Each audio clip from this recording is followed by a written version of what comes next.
Alright, just on a roll with these short videos here. This is the V2 gearbox. You can see it in comparison to the V1 gearbox. So things to note are different tooth size, and also it's longer, and it's going to be a 2-stage. It's actually not that much longer. I was able to remove 10 millimeters because of a difference in the way it's mounted. Well, I was able to make the sun gear shorter, and I guess actually that was what did it.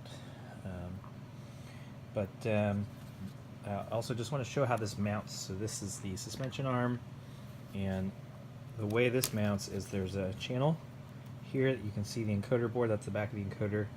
There's this channel here, and what you're going to do is feed the wires, all 3 of them, into that channel.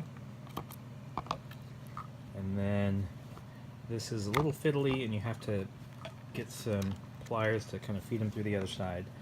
So I won't do it completely right now, but